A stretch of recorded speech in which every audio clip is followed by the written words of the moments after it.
Hai, apa kabar semuanya? Semoga kabar Anda baik-baik saja. Terima kasih karena sudah memberikan support dan juga kesetiaan Anda untuk membangun channel Codot Film. Yuk kita lanjutkan alur ceritanya, sambil siapin kopi dan cemilan, setting suara volume full. Gasken. Bergegas ke wilayah tengah. Dari ekspresi suram Xiaoyan, Liu Qing bisa menebak bahwa dokter peri kecil kemungkinan besar memiliki hubungan yang rumit dengannya.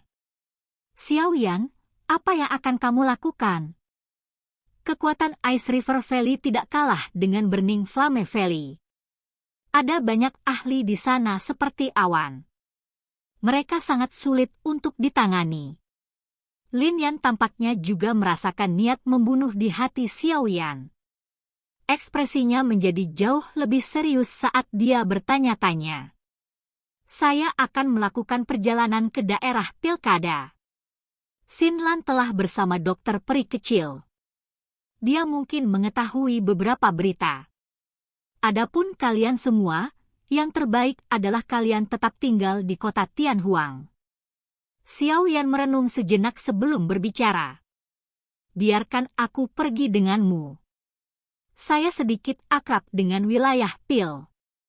Lin Yan buru-buru berkata. Xiaoyan menggelengkan kepalanya dan menolak niat baik Lin Yan. Dia tidak menyangka badan racun yang menyedihkan menyebabkan keributan besar di wilayah Central Plains.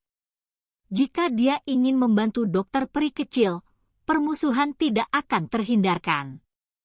Tidak akan menguntungkan Lin Yan untuk mengikuti di sampingnya. Kamu harus menunggu di tempat Liu Qing. Tidak banyak yang bisa kamu bantu sehubungan dengan masalah ini. Xiaoyan menepuk bahu Lin Yan saat dia menyarankan. Lin Yan mungkin tidak mau, tetapi dia hanya bisa menganggukkan kepalanya setelah beberapa saat ragu-ragu ketika dia melihat ekspresi serius Xiaoyan. Dia juga sadar bahwa dengan kekuatan kelas Do Huangnya, tidak mungkin dia bisa banyak membantu Xiaoyan. Dia bahkan mungkin akan membebani. Makanya, dia tidak terus ngotot. Karena kamu punya rencanamu sendiri, aku tidak akan menghalangi kamu. Aku akan mengirim seseorang untuk memperhatikan wilayah tengah. Jika saya benar-benar mendapatkan berita tentang dokter peri kecil, saya akan memikirkan cara untuk menyampaikannya kepada Anda. Liu Qing merasa sulit untuk mengomentari apapun ketika dia melihat bahwa Xiaoyan sudah mengambil keputusan. Dia mengambil peta dari cincin penyimpanannya dan menyerahkannya kepada Xiaoyan. Ini adalah peta wilayah tengah. Klan Ye ada di kota Ye. Anda dapat pergi ke sana jika Anda ingin menemukan Ye Xin Lan. Xiaoyan tidak menolak tawaran ini. Dia mengangguk dan menerima peta itu. Hal ini akan memungkinkannya menghindari tersesat di wilayah tengah. Kapan Anda bersiap untuk pergi? Liu Qing bertanya setelah melihat Xiaoyan menerima petanya. Sekarang. Xiaoyan menjawab dengan suara yang dalam. Saat ini, dia tidak menyadari apakah Little Fairy Doctor sudah mati atau hidup. Dia benar-benar tidak ingin tinggal di tempat ini lama-lama. Dia harus menemukan Xin Lan sesegera mungkin dan mendapatkan berita terkait dokter peri kecil darinya. Liu Qing melebarkan mulutnya saat mendengar ini. Dia hanya bisa tersenyum pahit dan mengangguk. Baiklah, aku akan segera meminta seseorang untuk mengatur lubang cacing untukmu. Dia memberi isyarat dengan tangannya setelah mengatakan ini dan memanggil penjaga. Setelah Liu Qing dengan lembut mengeluarkan beberapa instruksi, penjaga itu dengan cepat mundur. Ingat, Anda harus berusaha berhati-hati di wilayah tengah. Tempat itu rumit dipenuhi dengan berbagai macam orang. Ada banyak ahli yang merepotkan di sana. Jika Anda menemui masalah, Anda bisa datang ke kota Tianhuang. Meskipun klan Liu saya tidak terlalu kuat, kami juga akan berusaha sebaik mungkin untuk melindungi Anda. Liu Qing melihat ke arah penjaga yang telah berlari sebelum menoleh. Dia dengan sungguh-sungguh memberitahu Xiaoyan. Setelah mendengar kata-kata ini, senyum muncul di wajah suram Xiaoyan. Dia mengangguk sedikit meskipun dia sadar bahwa situasi seperti itu tidak mungkin terjadi. Jika dia benar-benar berakhir dengan masalah yang tidak bisa dia selesaikan, kemungkinan dia hanya akan membawa masalah ke klan Liu dengan menuju ke kota Tianhuang ini. Selain itu, tidak akan ada gunanya. Lubang cacing perlahan berputar di alun-alun besar di tengah kota Tianhuang. Gelombang demi gelombang riak spasial yang mengejutkan dipancarkan dari dalam. Xiaoyan menerima perahu berwarna perak seukuran telapak tangan dari tangan Liu Qing di depan lubang cacing. Setelah itu, dia menangkupkan tangan padanya dan berkata sambil tersenyum, "Setelah saya menyelesaikan masalah ini, saya akan kembali ke kota Tianhuang jika saya punya waktu." Masih ada 5 hari perjalanan dari sini ke wilayah tengah, Liu Qing tersenyum. Setelah itu dia menepuk bahu Xiaoyan dan berkata, "Hati-hati, selain itu, jangan mempermalukan Akademi Jianan. Anda harus tahu bahwa Anda adalah siswa paling berprestasi dari Akademi dalam selama bertahun-tahun. Tenang, apapun yang terjadi, aku tidak akan membuatnya kehilangan reputasinya." Xiaoyan tertawa. Dia menangkupkan tangannya ke Liu Qing dan Lin Yan dengan cara yang serius. "Hati-hati!" Setelah mengucapkan kata-kata itu, Xiaoyan berhenti menunda lebih lama lagi. Dia berbalik dan masuk ke wormhole. Punggungnya tampak sangat bebas dan mudah. Lin Yan dan Liu Qing menghela nafas saat mereka melihat punggung Xiaoyan secara bertahap menghilang ke dalam wormhole. Mereka saling berhadapan dan tertawa getir. Mereka berdua sadar bahwa perjalanan Xiaoyan kemungkinan akan menimbulkan keributan di wilayah tengah.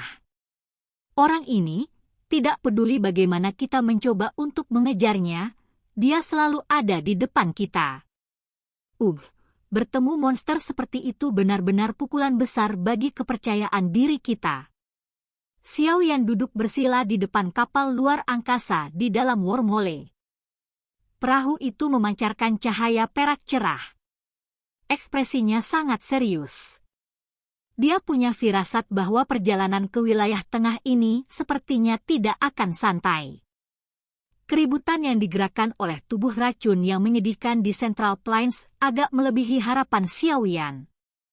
Apalagi, ada orang-orang yang ingin mendapatkan keuntungan dari kekacauan di antara mereka. Salah satu contohnya adalah apa yang disebut lembah sungai es. Xiaoyan sadar bahwa konstitusi khusus akan menarik perhatian orang-orang tertentu. Ini mirip dengan King Lin di Kekaisaran Majia saat itu, gadis kecil yang memiliki murid bunga ular 3 giok hijau, yang bahkan membuat Yao Lao tercengang. Namun, itu juga karena ini dia akhirnya menarik cakar dari klan Mo. King Lin, gadis dari saat itu yang selalu dengan takut-takut mengikuti di belakangnya dan memanggilnya tuan muda tanpa sadar muncul di benak Xiaoyan ketika dia memikirkannya. Dia bertanya-tanya bagaimana dia saat ini. Namun, menurut apa yang dikatakan Yao Lao, tinggal di Sky Serpent Mansion lebih baik daripada di tempat lain untuknya. Sepertinya, setelah bertahun-tahun ini, gadis pemalu dari masa lalu telah menjadi sangat cantik. Namun, aku masih harus menemukan dokter peri kecil sekarang. Xiaoyan perlahan menarik emosinya yang melayang dan menghembuskan napas dalam-dalam. Dia akan menghadapi situasi yang kejam. Lupakan orang-orang yang ingin menangkap dokter peri kecil. Di antara semua faksi yang ingin menghancurkannya sebelum tubuh racun yang menyedihkan meletus, hanya lembah sungai es saja yang membutuhkan perhatian penuh Xiaoyan. Dengan bisa menjadi salah satu dari 3 lembah di samping Burning Flame Valley dan Sound Valley, lembah sungai es kemungkinan besar bahkan lebih kuat dari Wind Lightning Pavilion. Oleh karena itu, jika Xiaoyan tidak cukup mempersiapkan, kemungkinan dia akan benar-benar menemui ajalnya di wilayah tengah ini. Begitu saya mencapai wilayah tengah, Saya perlu memikirkan cara untuk segera mengumpulkan bahan obat yang diperlukan untuk membantu Tian Huo Zunze memurnikan tubuh secepat mungkin. Pada saat itu, dengan bantuan seorang Douzun, aku akan memiliki kepercayaan diri tambahan saat menghadapi faksi seperti lembah sungai es. Selain itu, tingkat aku mengumpulkan api binatang itu juga harus ditingkatkan sedikit. Jika tidak, flame transformasi kehidupan saat ini yang telah saya buat hanya dapat memungkinkan saya menggunakan lotus api pembasmi sekali. Mata Xiao Yan dengan cepat berkedip. Situasi yang dia hadapi kali ini sepertinya adalah yang paling menyedihkan yang pernah dia hadapi. Karena itu, dia harus mengerahkan semua usahanya. Saya juga harus mulai mempraktikkan 2 perubahan tersisa dari Skyfire Tree Mysterious Cheng selama beberapa hari ini. Meskipun saya terdesak waktu, saya beruntung mendapatkan warisan itu. Jika tidak, bahkan jika itu aku, akan sangat sulit untuk mendapatkan penguasaan awal dalam waktu sesingkat itu. Xiao Yan menarik napas dalam-dalam. Ekspresinya berangsur-angsur menjadi dingin dan kaku. Setelah itu, dia menutup matanya. Metode pelatihan misterius sekali lagi muncul di benaknya. Perubahan situasi yang tiba-tiba tak terduga telah menyebabkan Xiao Yan benar-benar merasakan pentingnya kekuatan. Lembah sungai es di depannya seperti makhluk besar yang sulit dilampaui. Dengan kekuatannya saat ini, tidak akan mudah bagi Xiao Yan untuk mengguncang faksi ini. Oleh karena itu, dia perlu melakukan semua yang dia bisa untuk memperkuat kartu trof dan kekuatannya sendiri. Waktu mengalir di dalam wormhole seperti pasir di antara jari-jari seseorang. Selama beberapa hari ini, pikiran Xiao Yan benar-benar tenggelam ke dalam metode pelatihan perubahan misterius 3 misterius. Teknik rahasia ini cukup sulit untuk dipraktekkan. Namun, Xiao Yan sudah mempraktikannya selama bertahun-tahun dan sudah memahaminya dengan sangat baik.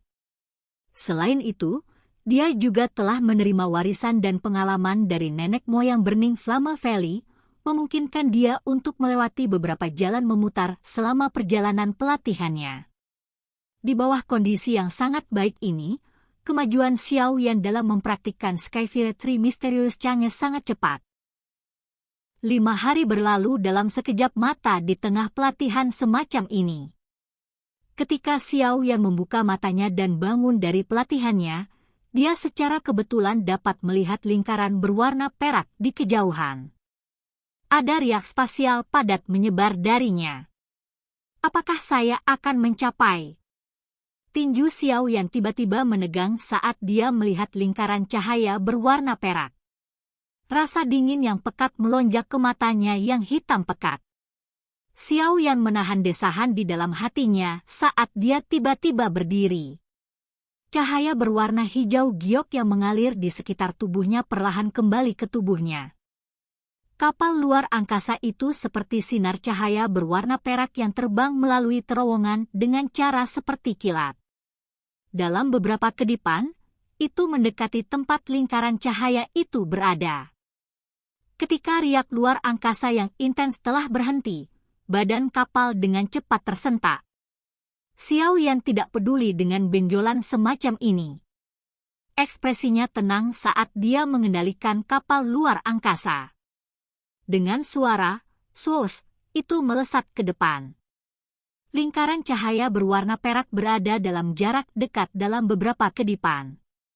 Cahaya berwarna perak semakin terang di mata hitam gelap Xiao Yan. Tinjunya secara bertahap mengencang saat kilatan dingin melintas di matanya. Kapal luar angkasa berubah menjadi cahaya perak. Dengan suara, "Sus," itu menyerbu melalui lingkaran berwarna perak dan menghilang. Wilayah tengah, aku, Xiao Yan, telah tiba, silahkan pergi ke. Oke guys, jangan lupa like, comment, share, and subscribe di channel Codot Film. See you next video, peace out and bye-bye.